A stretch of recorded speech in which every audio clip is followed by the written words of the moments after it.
नमस्कार मंडळी, कशा आहात तुम्ही? तर तुम्हाला माहीतच आहे आम्ही गावाला आलेलो आहे.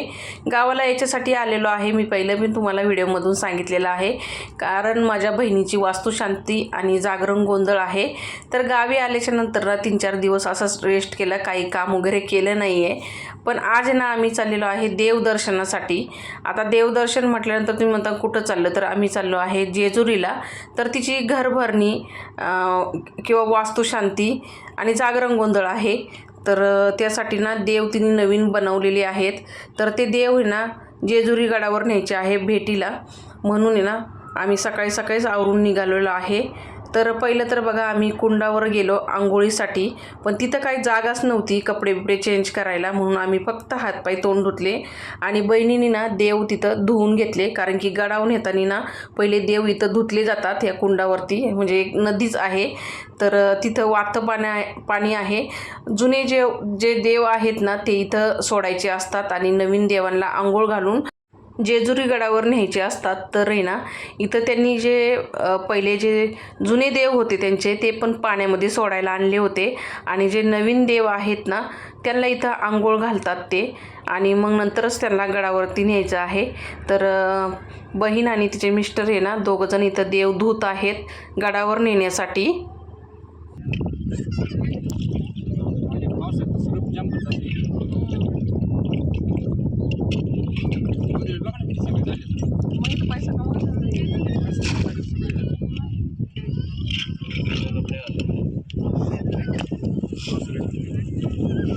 देव इथं धुवून घेतले त्यांनी आणि कोऱ्या कपड्यामध्ये मस्त असे झाकून घेतले गडावर नेण्यासाठी. तोपर्यंत मुलांनी इथं थोडी शूटिंग केली, फोटो काढले. आता इथं आंघोळ करायला ना पाणी स्वच्छ होतं, पण कपडे घालण्यासाठी ना व्यवस्थाच नव्हती काही, म्हणून आम्ही फक्त हातपाय तोंड धुतले इथं, आणि मुलांनी पण हातपाय तोंड धुतले. नंतर आम्ही निघालो गडाकडं जायला, कारण की उशीर झाला होता भरपूर. सकाळी सकाळीच आम्हाला दर्शन घ्यायचं होतं, म्हणजे गर्दी पण होत नाही सकाळी सकाळीच, आणि दर्शन पण चांगलं होतं. तर आम्ही ना सकाळी लवकर उठून 4:30ला सर्व आंघोळ्या वगैरे करून लवकर निघलो होतो, म्हणजे आम्हाला दर्शन चांगलं भेटावं म्हणून. तर आता आम्ही गडाकडं निघालेलो आहे.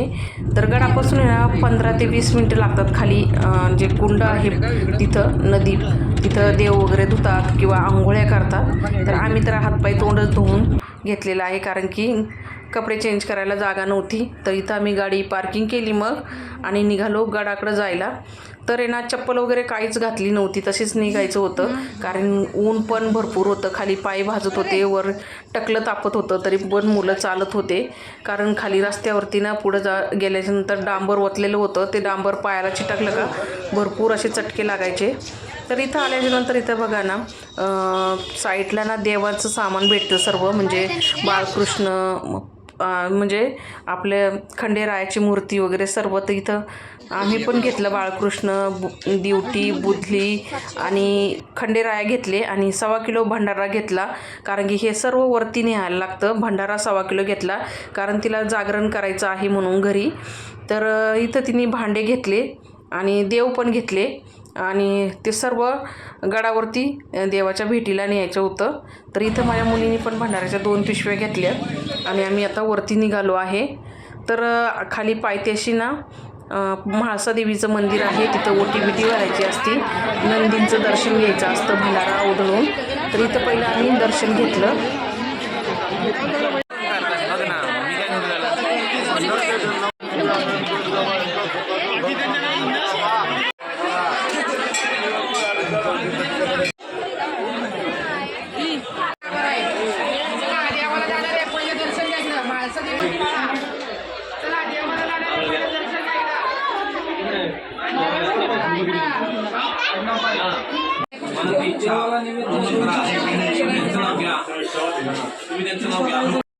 तर म्हाळसा देवीची ओटी भरली इथं मी आणि माझ्या मुलीनी पण भरली ओटी, आणि माझ्या बहिणीनी ओटी भरली म्हाळसा देवीची भंडारा उधळून. नंतर आम्ही दर्शनासाठी वरती निघालो.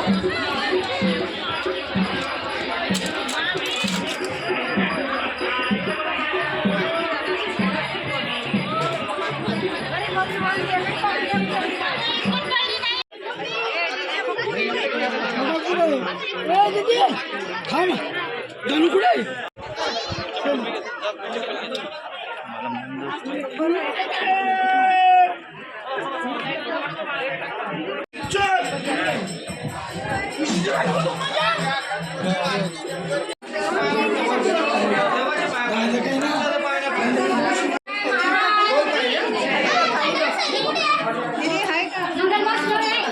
तर इथं ना आम्ही गडावरती पोचलो.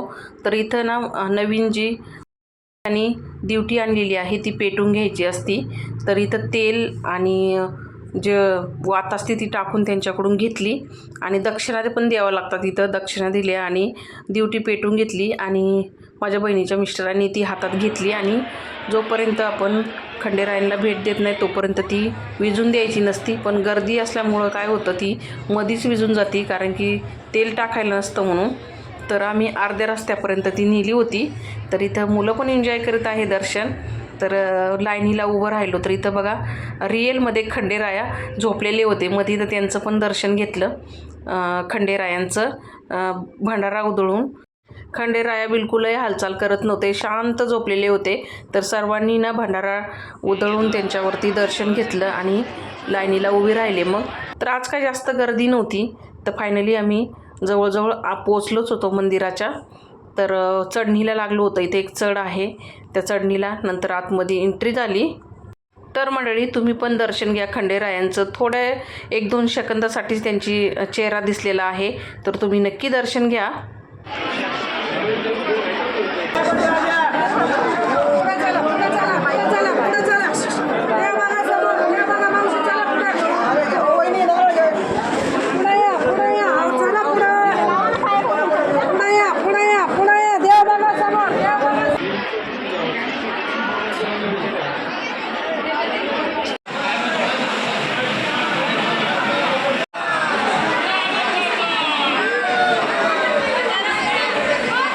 आता इथे आहे ना नवीन जे देव बनवून आलेले आहेत ना, तर त्यांना ना भंडारा ओतून त्यांच्यावर उधळून इथं तळी भरली जाते.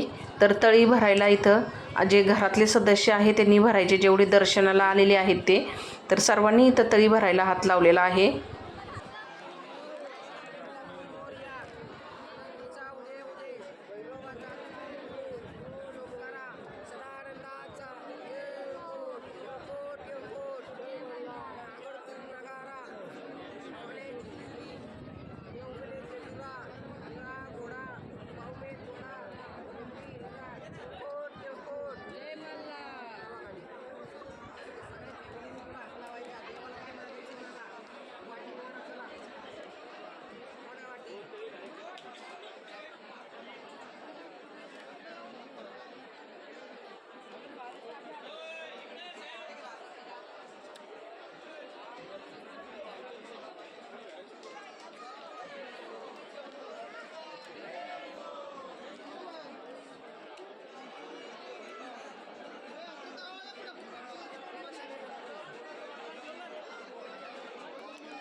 आता इथे आहे ना, जर तुम्ही तळी भरताना जर कोरडा शिदा नसून आणला, जसं काय डाळ, गूळ, पीठ वगैरे तेल, तर इथं तुम्हाला दक्षिणा द्यावं लागते. तर आम्ही ते काय आणलं नव्हतं, आम्हाला माहीत नव्हतं कोरडा शिदा लागतो इथं म्हणून.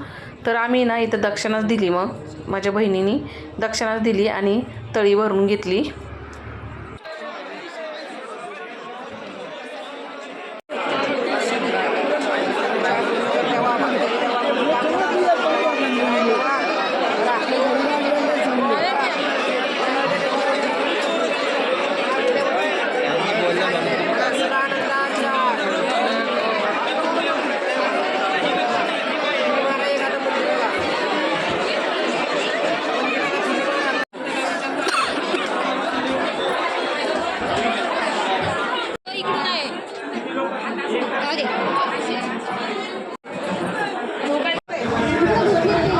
आता सर्वांचंच दर्शन वगैरे झालं होतं आणि नंतर इथं थोड्या वेळ बसले सर्वजण मंदिरामध्ये, थोडासा विश्राम घेतला. तर इथं हे बघा खालचा नजारा मस्त असं वाटत होतं इथं.